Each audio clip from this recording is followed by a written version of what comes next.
Sankranti, Ugadi, Bakrid, Christmas కు మించిన పండుగ అది. తెలుగు తమ్ముళ్లంతా ఒకటై జరుపుకునే పర్వదినం అది. మేము కాదు, మనం అని పార్టీ నేతలు, సామాన్య కార్యకర్తలు ఉత్సాహంగా జరుపుకునే సంబరం కూడా అదే. అందుకే తెలుగుదేశం మహానాడుకు అనిర్వచనీయమైన విశిష్టత ఉంది. అందరూ ఏకమై 4 మంచి మాటలు చెప్పుకోవడంతో పాటు పార్టీ భవిష్యత్తు ప్రణాళిక సిద్ధం చేసుకోవడం కూడా మహానాడులోనే జరుగుతుంది. ఈసారి వర్చువల్ గా మహానాడు నిర్వహిస్తున్నప్పటికీ పార్టీ శ్రేణుల్లో ఉత్సాహం ఏమాత్రం తగ్గలేదు. కేంద్ర కార్యాలయం నుంచి క్లస్టర్ల దాకా అందరూ పాల్గొనేందుకు ఏర్పాట్లు జరుగుతున్నాయి.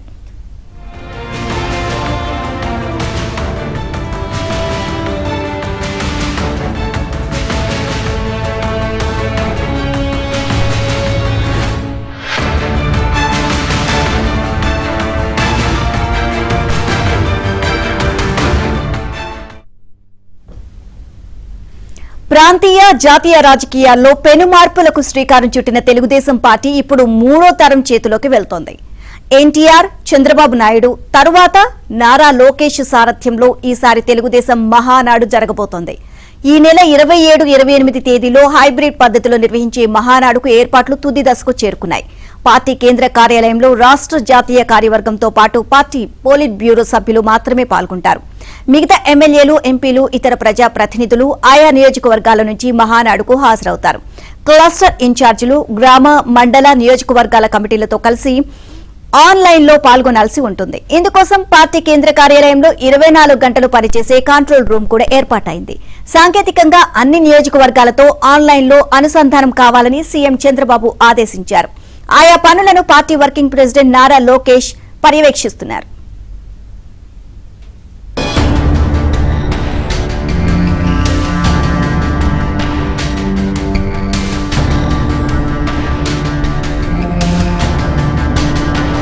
తెలుగుదేశం పార్టీ క్రమం తప్పకుండా నిర్వహిస్తున్న మహానాడు ఈ నెల 27, 28వ తేదీల్లో జరగనుంది. తెలుగుదేశం మహానాడు ఎన్టీఆర్ జన్మదినమైన మే 28వ తేదీకి ఒక రోజు ముందు ప్రారంభమై ఒక రోజు తరువాత ముగుస్తుంది. 27, 28వ తేదీల్లో ప్రతినిధుల సభ నిర్వహించి సంక్షేమ, అభివృద్ధి కార్యక్రమాలపై అనేక తీర్మానాలపై చర్చించి ఆమోదిస్తారు. 29వ తేదీన బహిరంగ సభ నిర్వహించి క్యాడర్ కు దిశానిర్దేశం చేస్తారు. 1982వ సంవత్సరంలో ఏప్రిల్ 10, 11వ తేదీల్లో హైదరాబాద్ నిజాం కాలేజ్ గ్రౌండ్స్ లో సభ జరిగింది. 1982 మే 27, 28వ తేదీల్లో తిరుపతి త్యాగరాయ మండపంలో మహానాడు నిర్వహించారు. ఆ తర్వాత పూర్తి స్థాయిలో ప్రథమ మహానాడు విజయవాడలోని సిద్ధార్థ్ కాలేజ్ గ్రౌండ్స్ లో 1983లో మే 26, 27, 28వ తేదీల్లో నిర్వహించారు. 1984లో విశాఖపట్నంలోని పోలీస్ గ్రౌండ్స్ లో జరగగా 1985లో మధ్యంతర ఎన్నికలు మార్చిలో జరగడం వలన మహానాడు నిర్వహించలేదు. 1986లో హైదరాబాద్ గండిపేటలోని తెలుగు విజయంలో జనవరి 4, 5, 6వ తేదీల్లో మహానాడు నిర్వహించారు. 1987లో మే 26, 27, 28వ తేదీల్లో చంద్రబాబు నాయుడు పార్టీ ప్రధాన కార్యదర్శిగా బాధ్యతలు చేపట్టాక హైదరాబాద్ లోని పరేడ్ గ్రౌండ్స్ లో మహానాడు నిర్వహించారు. 1988లో విజయవాడ శాతవాహన ప్రాంగణంలో నిర్వహించగా 1989లో శాసనసభ అర్ధంతరంగా రద్దు కావడంతో మహానాడు నిర్వహించలేదు. 1990లో మే 27, 28వ తేదీల్లో గండిపేటలోని తెలుగు విజయంలో నిర్వహించగా 1991లో రాజీవ్ గాంధీ మరణం అనంతరం పార్లమెంటు మధ్యంతర ఎన్నికలు నిర్వహిస్తూ ఉండడంతో మహానాడు జరపలేదు. 1992లో మే 26, 27, 28వ తేదీల్లో గండిపేట తెలుగు విజయం, 1993లో మే 28న హైదరాబాద్ లోని పరేడ్ గ్రౌండ్స్ లో సింహగర్జన పేరిట సభ నిర్వహించారు. 1994లో మే 27, 28వ తేదీల్లో హైదరాబాద్ లోని గండిపేటలో జరిగింది. 1995లో టీడీపీ అధికారంలోకి రావడం, 1996లో అధికార మార్పు వలన మహానాడు నిర్వహించలేదు. 1998, 1999లో హైదరాబాద్ లో మహానాడు నిర్వహించగా 2000 సంవత్సరంలో మే 27, 28వ తేదీల్లో, 2001లో మే 27, 28, 29వ తేదీల్లో విశాఖ పోర్టు స్టేడియంలో, 2002లో వరంగల్లోని రాణి రుద్రమదేవి ప్రాంగణంలో, 2003లో తిరుపతిలో, 2004, 2005లో హైదరాబాద్లో, 2006లో రాజమండ్రి, 2007లో తిరుపతి, 2009, 2010, 2011, 2013, 2014, 2015లో హైదరాబాద్లో మహానాడు నిర్వహించారు. 2016లో తిరుపతి మున్సిపల్ గ్రౌండ్స్, 2017లో విశాఖపట్నం, 2018లో విజయవాడలో మహానాడు నిర్వహించారు. 2020, 2021లో కరోనా కారణంగా జూన్లో డిజిటల్ మహానాడు నిర్వహించారు.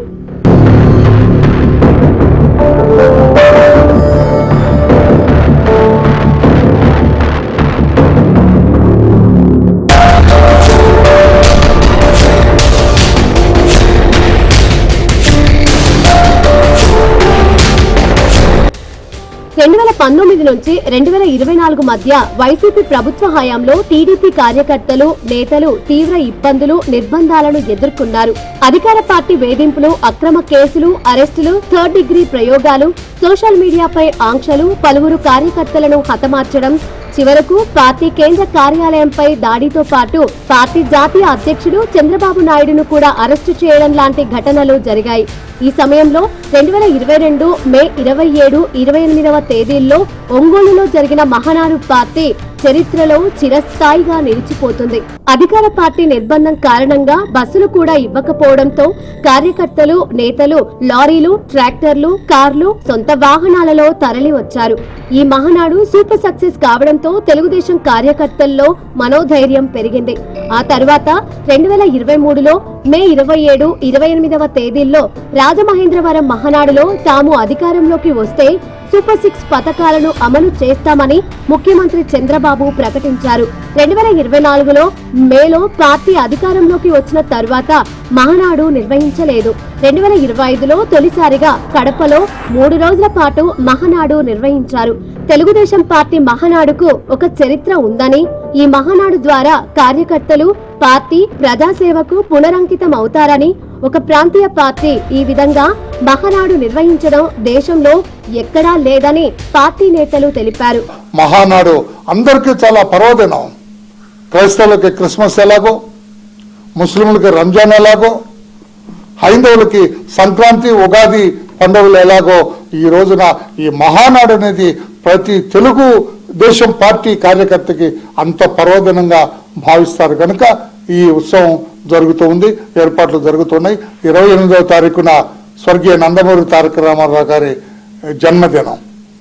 ఈ మహానాడు 2వ రోజు మహానాడు ప్రారంభంలో దాదాపు గంటన్నర సేపు ఈ ఆయన జన్మదినం గురించి, ఆ ప్రత్యేకతల గురించి, ఆయన గురించి ప్రత్యేకంగా ఉపన్యాసాలు ఉంటాయి, ఆ ఏర్పాట్లు ఉంటాయి. ఆ జన్మదినాన్ని ఘనంగా అదే వేదిక మీద స్వర్గీయ నందమూరి తారక రామారావు గారి జన్మదినాన్ని మా ప్రియతమ నేత నారా చంద్రబాబు నాయుడు గారు, మా party executive president Shri Nara Lokesh garu ఇద్దరి నేతృత్వంలో కూడా బ్రహ్మాండంగా జన్మదిన వేడుకలు కూడా గంటన్నర సేపు 2వ రోజు జరుగుతాయి మే 28న. ఏది ఏమైనా కూడా 2 రోజులు తెలుగుదేశం పార్టీ రాష్ట్ర వ్యాప్తంగా ఒక పర్వదినాలుగా జరగబోతుంది మహానాడు. నా భూతో నా భవిష్యత్తుగా, భవిష్యత్తులో ఎక్కడో ఒక జిల్లా హెడ్ క్వార్టర్స్లో చేసేవాళ్ళం, తర్వాత 3వ రోజున పెద్ద 5-6 లక్షల మందితో పబ్లిక్ మీటింగ్ జరిపేవాళ్ళం. ఇప్పుడు పబ్లిక్ మీటింగ్ లేదు, కానీ అంతకంటే ఎక్కువ మంది పార్టిసిపేట్ చేసి, అంతకంటే ఎక్కువ మంది పాల్గొని ప్రత్యక్షంగా ఈ పండుగలో పాలు పంచుకునే అవకాశం ఉంది కనుక ఇది బ్రహ్మాండంగా వినూత్నంగా జరుగుతుంది. ఇదంతా జయప్రదం అవుతుంది. ప్రతి కార్యకర్త ఇందులో ఇన్వాల్వ్ అవుతారు. క్షేత్ర స్థాయిలోకి ఇది వెళ్తుంది కనుక ఇది ఒక సంతోషకరమైన పర్వదినం. పశ్చిమాసియా యుద్ధ ప్రభావం కారణంగా కేంద్రం ప్రకటించిన పొదుపు చర్యల్లో భాగంగా ఈసారి నెల్లూరులో నిర్వహించాల్సిన మహానాడును రద్దు చేశారు. పార్టీ రాష్ట్ర, జాతీయ కార్యవర్గంతో పాటు పోలిట్ బ్యూరో సభ్యులు కేంద్ర కార్యాలయంలో జరిగే సభలో పాల్గొంటుండగా ఎమ్మెల్యేలు, ఎంపీలు, ఇతర మంత్రులు ఆయా నియోజకవర్గాల నుంచి క్లస్టర్, మండల, గ్రామ నియోజకవర్గ కమిటీలతో కలిసి ఆన్లైన్ లో పాల్గొంటారు. మొత్తం 1845 క్లస్టర్లు ఉండగా ఒక్కొక్క నియోజకవర్గానికి 10 క్లస్టర్లు ఉంటాయి. ఈ క్లస్టర్ల వారీగా LED స్క్రీన్లు పెట్టుకుని అక్కడ ఉండే క్లస్టర్ కమిటీలు, మండల, గ్రామ కమిటీలు కలిసి ఆన్లైన్ లో పాల్గొంటాయి. వీరు కూడా పార్టీ కేంద్ర కార్యాలయంలో జరిగే మహానాడులో ఆన్లైన్ లో మాట్లాడే విధంగా ఏర్పాట్లు చేస్తున్నారు. కంట్రోల్ రూమ్ తో పాటు ఏర్పాట్లను ఎప్పటికప్పుడు పర్యవేక్షిస్తున్నామని ఏపీ టీడీపీ అధ్యక్షుడు పల్లా శ్రీనివాసరావు ఏబిఎన్ తో చెప్పారు. ఒక వేదిక దగ్గరగా నిర్వహిస్తే సుమారు 10,000 వాహనాలు వస్తాయి. 5 కోట్ల నుంచి 10 కోట్లు ఆయిల్ ఖర్చు అవుతుందనే ఒక అంచనా ఉంది. అది తగ్గించడానికి కోసం గౌరవ ముఖ్యమంత్రి గారు, మా తెలుగుదేశం పార్టీ జాతీయ అధ్యక్షులు వారి నిర్ణయం తీసుకున్నారు. అలాగే మా జాతీయ కార్యనిర్వహణ అధ్యక్షులైనటువంటి లోకేష్ గారు కూడా వారు కూడా ఈ సూచన చేయడం ఈరోజు మేము హైబ్రిడ్ మోడల్లో చేసుకుంటున్నాం. అయితే ఈ హైబ్రిడ్ మోడల్లో పార్టీ మెయిన్ ఆఫీస్ ఇది మా ప్రధాన కార్యాలయం ఉందో మంగళగిరిలో ఇక్కడ సుమారు 300 మంది దాకా 300 అంటే ఇందులో పోలిట్ బ్యూరో సభ్యులు అలాగే రాష్ట్ర కార్యవర్గం ప్యానెల్ స్పీకర్ని అందరినీ కూడా ఇక్కడ పిలవడం జరిగింది. మిగతా నాయకత్వం అంతా కూడా వాళ్ళ సంబంధిత నియోజకవర్గాల్లో ఉండి ఈ కార్యక్రమం ఒక్కొక్క నియోజకవర్గం కనీసంగా 11 క్లస్టర్లు వస్తాయి. క్లస్టర్లో అక్కడ అన్ని ఏర్పాట్లు చూసుకోవడం, అదే అన్ని నిర్వహించేటువంటి బాధ్యత అక్కడ లోకల్గా ఉన్నటువంటి మరి శాసనసభ్యులకు ఇన్ఛార్జీలకు అప్పచెప్పడం జరిగింది. ప్రతి ఒక్క కార్యకర్తలకు మహానాడు పండుగ వంటిదని నేతలు చెబుతున్నారు. పార్టీని పటిష్టం చేసేందుకు అందరూ కృషి చేయాలని పిలుపునిచ్చారు.